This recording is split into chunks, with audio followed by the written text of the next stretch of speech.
Hi, I'm Dusty, the co-founder of CashOrTrade.org, the world's only social ticketing platform where fans have come together to buy, sell, and trade tickets at face value, free from the scalping brokers of the resale market and the leaders of the face value movement.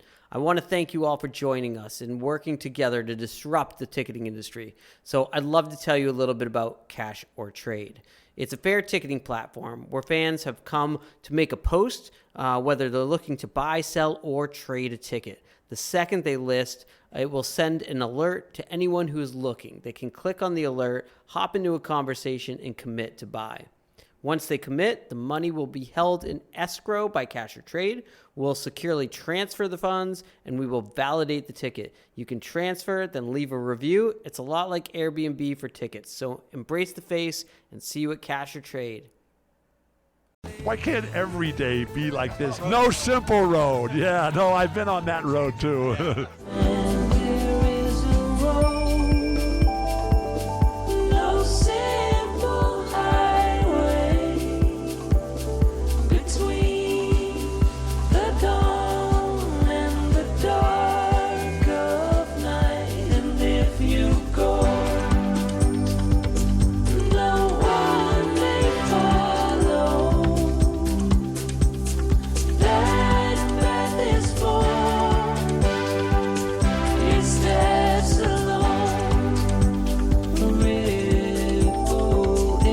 Still waiting. Hey now, No Simple Road family. This is Aaron. Welcome to the No Simple Road Weekly Rewind, Volume 110, brought to you in collaboration with the Grateful Mountain. That's right, the Grateful Mountain, the coolest, dopest, custom tie-dye creator, inventor, wizard of all time. Go to thegratefulmountain.com. Tell him what you want, or follow him on Instagram at The Grateful Mountain. He will hook you up with dope, custom tie-dye shit that you can wear, and then you'll feel like $1 million when you're wearing it. What'd you say, Connor? GratefulMountain.com. GratefulMountain.com. Use the code NSR20 for 20% off. You get free shipping anywhere in the United States. And yeah, it is now 12:20 something a.m. on Sunday morning. And Connor, Mel, Apple, Darwin, and I, we just returned from, well, Darwin didn't go, but we just returned from Dark Star Orchestra and had an amazing show. Amazing. I'm saying the word amazing a bunch of times because it was amazing, and I can't think of an adjective better for this than amazing. Amazing fits more aptly than incredible at this juncture because yeah, It was a good show. it was a good show. Connor, come sit down if you're gonna fucking do the thing. Yeah, okay, all right. It was a good show. It was from 78, 9. Donna, we had a From the Heart of Me tonight. We got From the Heart of Me. No, Sunrise. Sunrise, yeah, that. We got that. We got an amazing, I'm saying it again, Shakedown Street. We had a really wonderful, all-inclusive playing in the band. We had Johnny Be Good, and I want to shout out the Roseland Theater and say a very special fuck you, Roseland. Yeah, you oversold the theater once again, and there is no room to dance. And I saw several members of my family being carted out of the venue tonight in wheelchairs, more than I've seen in a very, very long time. So yeah, Roseland, not doing your job very well, but Dark Star Orchestra, on the other hand, doing their job like the consummate professionals that they are. Wouldn't you agree, Connor? I would. Get on the fucking mic, man. Get on the mic. We're doing this. This is real. I would completely agree. Dark Star Orchestra put on a great show, but unfortunately the Roseland is oversold yet again. And it was a whole evening of being pushed out of the way by ushers. Yeah, I don't know. Standing in a place where there was no room.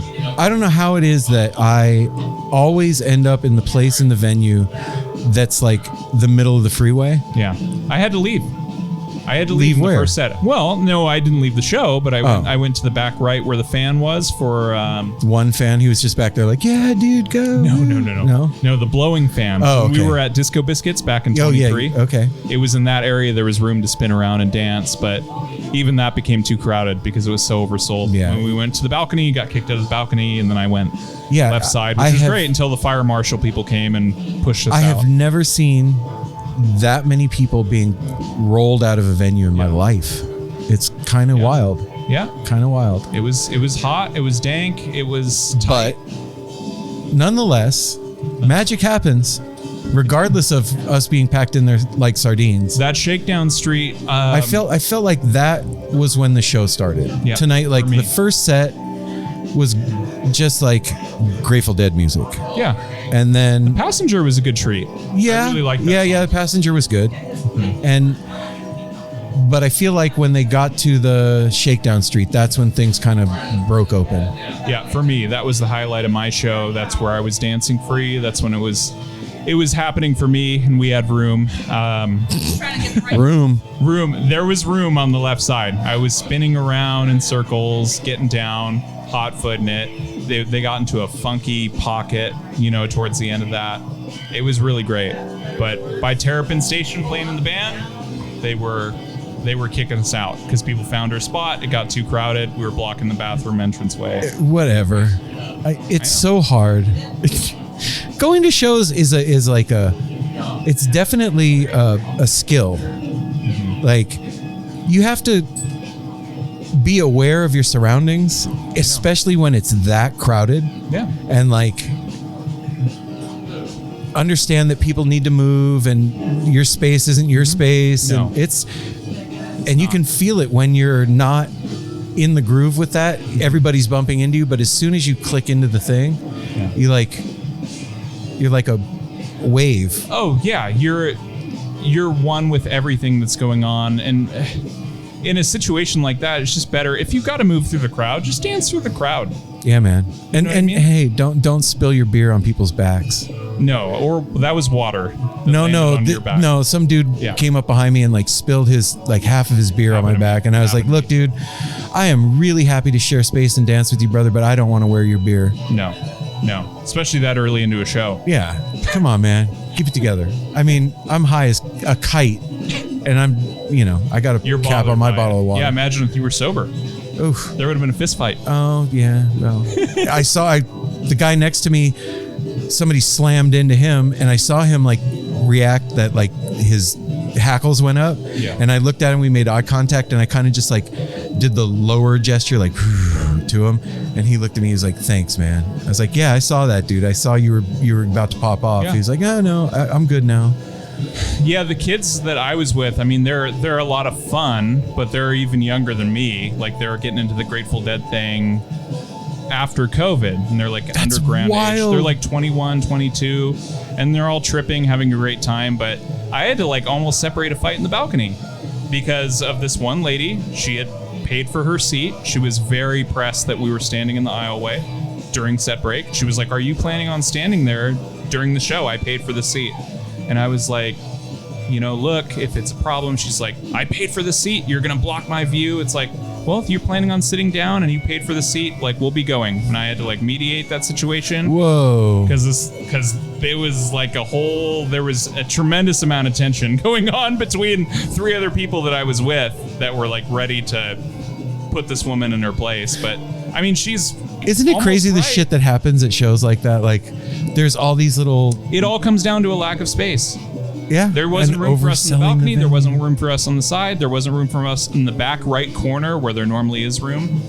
It was just too many people. So Connor, are you looking forward to 420 Fish here in Portland?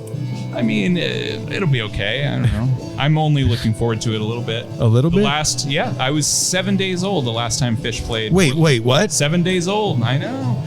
I can't wait. How old are you? 25.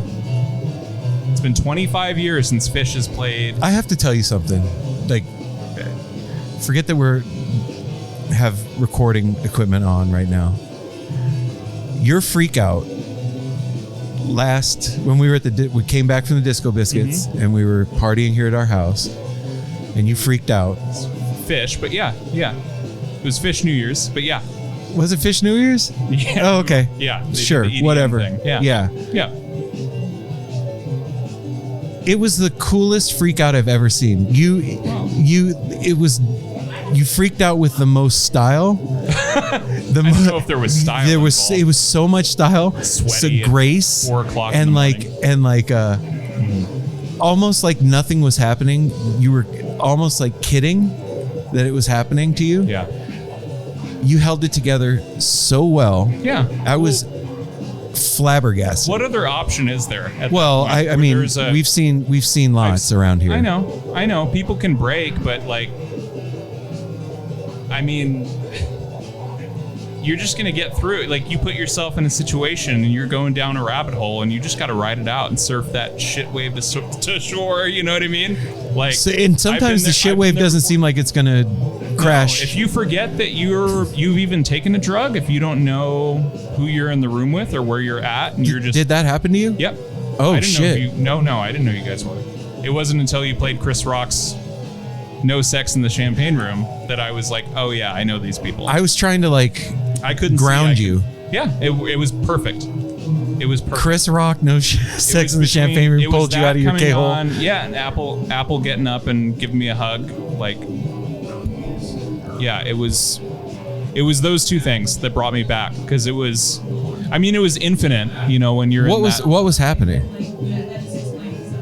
Do you mind talking about it? I don't mind talking about it. Okay. I would say it was trial by death and rebirth over and over and over again, and just a profound, like really going through lifetimes in moments, but not as a human for sure.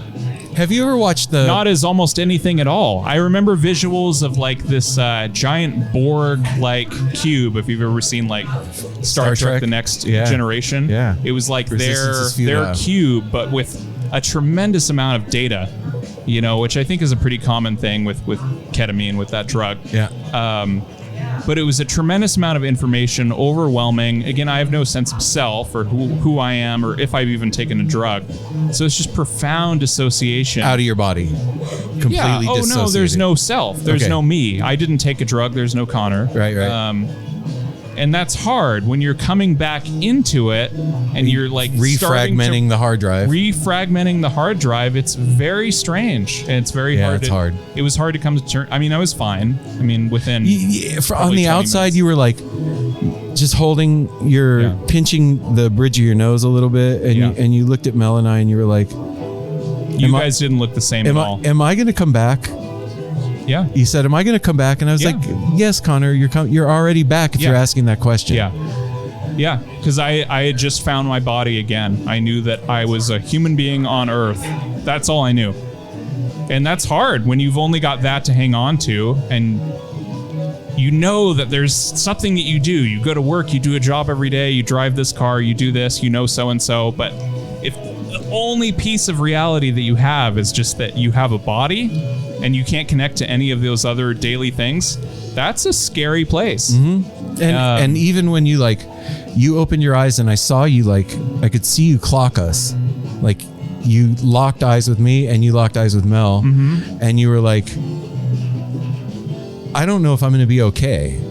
No. You said that. Because you weren't Aaron and Mel. And I didn't know if you were joking. I was like, is he kidding? He's probably not joking. But you said it so matter of fact. You weren't screaming. There was no tears. You weren't you were just like, I don't know if I'm coming back, man.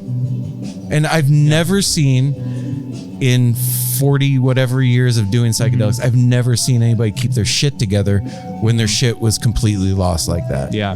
That was really fucking impressive. It was intense, but I mean, we've been through a lot of really fun, crazy, scary, exciting experiences. We've done some cool shit together. So even if I didn't recognize you guys for who you were, the way I know you in daily life, there was still that familiarity. Even when I was that fragmented, there was still a sense of familiarity. Even if I didn't know who you were in that moment, I couldn't say your name, you didn't look familiar, it's still there. There was a kernel.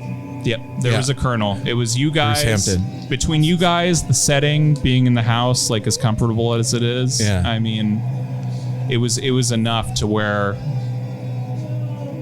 it was gonna be okay. I don't know how long. Did it stick with you the next day at all? No. Or it kind of just like I was back. That's I was what's functional. weird about ketamine is like you can have a really intense, hard, difficult time like that, and 10 minutes after it's let you go, it's gone like a dream. Yeah, it was incredible. I mean, I freaking lived out on and died. cannabis ain't like that. Yeah, no, it's not at all. It's hazy. It's weird. And acid too. Yep. Same thing. Like Yep. it sticks with you.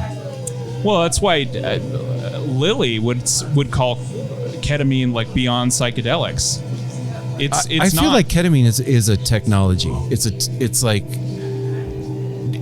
yeah. if LSD, It's reprogramming. If LSD and MDMA and mushrooms are analog, that's digital. Yeah, it's weird. It's like being in the 23rd century when you're in that space. Mm-hmm. The modes of communication and how you relate to other people and things when you're in that space. And I mean, amazing things can happen. We made it snow one night here. Really? Yeah. Like all of us out on the porch, we were listening to Leon the Third. We were all in the K-hole, like, and all of a sudden, snowflakes are falling from the sky. I'm like, holy shit, you guys! We just made it snow. There was no snow in the forecast, and we were all concentrating on it, and then boom, it happened. Yeah. And I mean, that sounds like total bullshit. No, but it's not. Well, it does until you've experienced that like, group mind when it's really clicking and you're in that space together.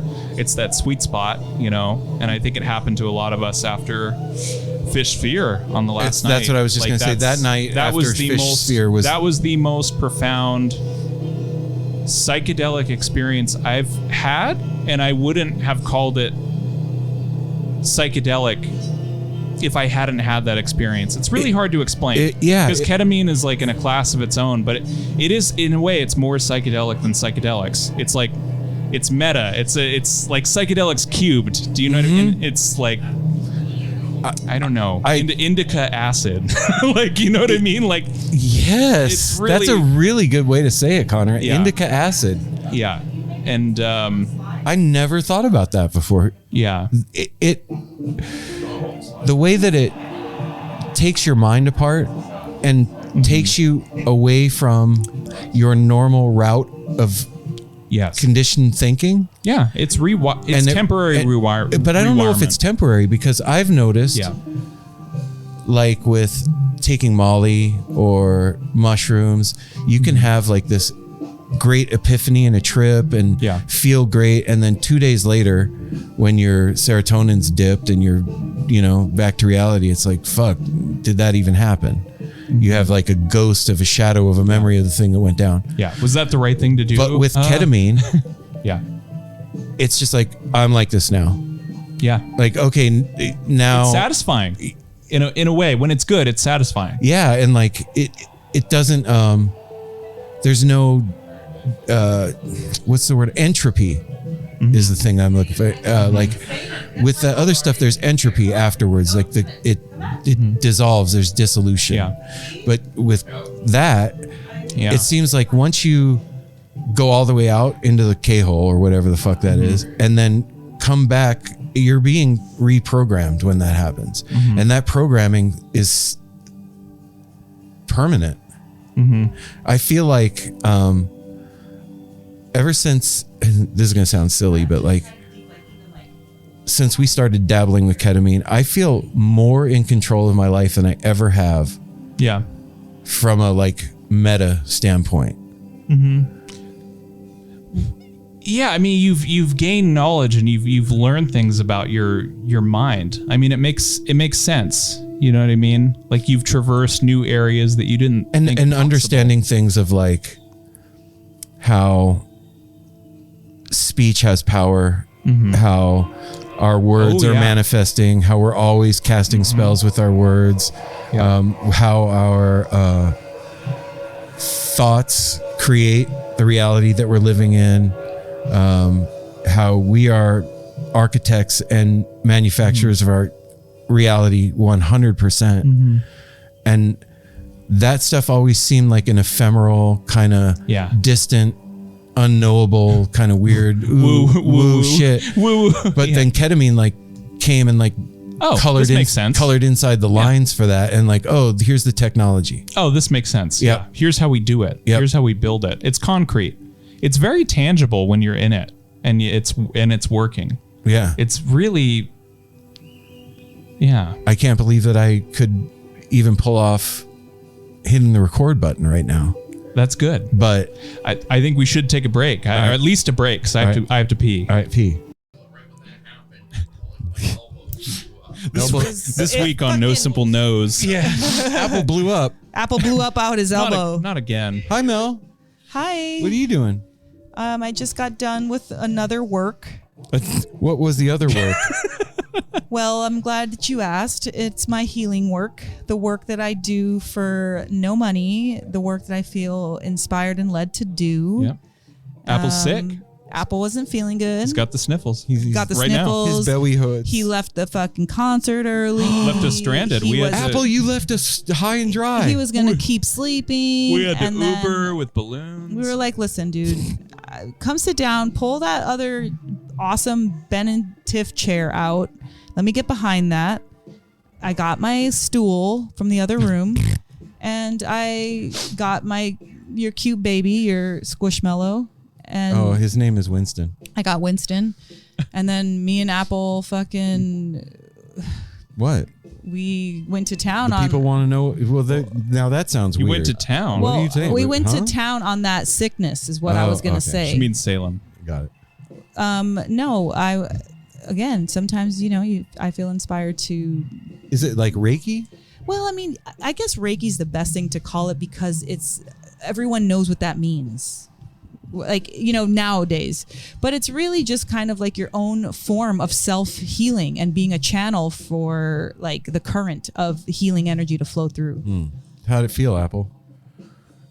Okay, here's my take on the evening. So I felt kind of crappy this morning when I got up. And so then I got up and I went to work and I did my job at 3 dispensaries today. Very active and doing things that didn't feel great. Came home, went to the show, feeling kind of stomach achy, crappy, like I got a bug. Had a great time watching the half say, give me the woo woo or something. Watch the Oh fuck! Stop! Thank you, Connor. I got my ass down there, drove the whole crew here down there, and made it through the first set, and then like. We've now figured out it's systemic. What's going on with me? All of a sudden then I got a headache and fucking felt like shit. So I drove home and came home, and now fast forward, and you guys came home from the show, and Mel just gave me a almost finished Reiki treatment.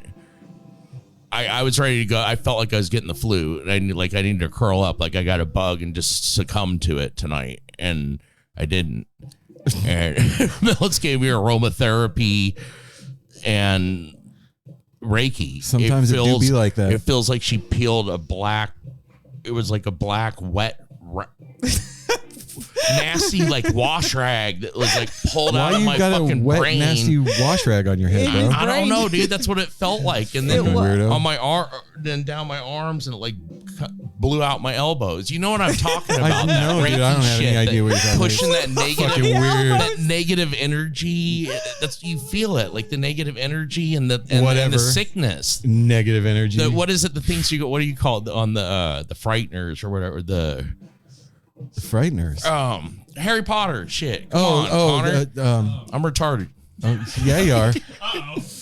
Dementors. The Dementors. It feels like Dementors. Came out of your elbows? They're like trying to hold on to your skin. Have you? And then like in the Midnight Gospel when I love flap. And then I get the chilly tingles. In the Midnight Gospel, why are you stealing Apple's thunder? One of the episodes. You're welcome, Apple. Is a soul prison, and the guy keeps dying, and every time he dies, his heart gets torn out, and his heart is like this little weird, crusty, doo-doo. angry ball, spiky ball with teeth, and they put it on the scale with the feather, and it scale goes bam, and then he's reborn. And then he lives a life, and then they rip his heart out. It goes on the scale, and boom, feather back. That's what you're talking about. She pulled out of you that little crusty thing. I'm totally lost now. I thought we were watching Harry Potter. We were. I thought She pulled a little crusty thing out of you, dude. Yeah, well, Apple had some little crusties, and I followed. Helped. I had time. I thought I had a microphone. Yeah. You guys gotta share. So, also tonight we met a new member of the No Simple Road family. Greg. Is that Steve or Greg? Greg. Was he the one with the long hair? Yeah. Long white hair. I pointed. Tie-dye. I also told Greg about you, Connor. I said, Greg, if you're a listener of the show, this is Connor over here. And it was funny. Connor and I were out at the smoking area. I think it was outside, and there was some lady talking to us at one point. She was like, "How did you guys meet? Do you remember this?" And I was like, "Hey, Connor, how did we meet? Yeah. How do we meet?" Well, I listened to the show, and then we met at Goose in Pioneer Square. And I was like, "Come hang out with us." Pioneer Square. Yeah. Pioneer. It worked out perfectly because Square. I had went there with somebody that was like kind of into Goose, and he just wanted to hang out up by the steps, and I'm like, no, I want to go down, get as close as I can, where the old people are. Yeah, hang out with the old people that want to have fun. So, and the rest is history. I don't know. Oh yeah, I'll get it. It's Bananas. Bayayos. It's Really is Bayayos, dude. Good catch. No, it really is bananas, dude. It's Bayayos. fucking crazy town, crazy time. Ketamine, the world that we're living in right now, the universe, all the things. It's. I just wish that we could be more, not on Patreon like this. I wish that like Why? I do because it's all of it. It's all of it. You know what I mean? Well, what are you It's hard. trying to get at? I Aaron? don't know if this what are you trying conversation to is come across? accessible to the masses Thank in the you, way that Connor. in the way that you think it is in the moment. Yes. Like I would want to listen to a conversation like this if I were really seeking it out, but for the masses, like, No, they need hell something no. a little more cookie cutter. They can read between the lines and This know. is why They it's- can know. You guys, this is Okay. exactly Taking why notes. I this got is you, Connor. special. Aaron, this is why this is special. And that's why Connor's producing the show. I'm not a producer.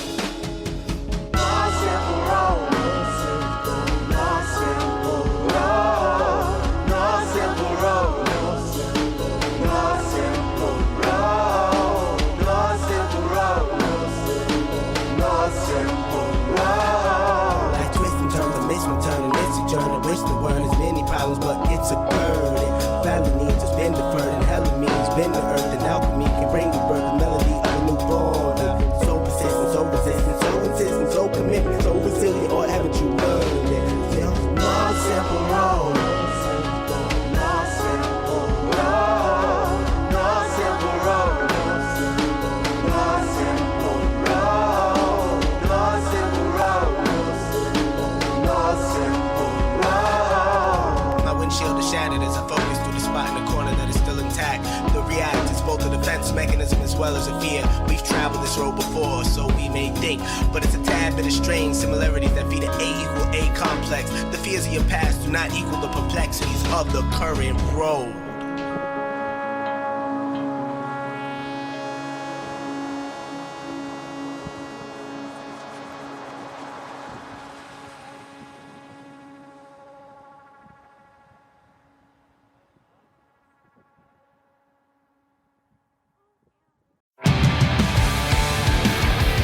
What's up, everybody? I am Finn McKenty, host of the Punk Rock NBA podcast, part of the Sound Talent Media Podcast Network. My podcast is all about doing what you love for a living, and every week I sit down and talk to people who have done exactly that. For example, musicians like Tommy from Between the Buried and Me, Matt from Periphery, Lil Lotus and Shinigami, among many others, photographers, artists, designers, YouTubers like Glenn Fricker and Sarah Dici, and I unpack exactly how they got to where they are today with the goal of helping you do the same. So if that sounds cool, you can listen and subscribe at soundtalentmedia.com, and I'll see you there.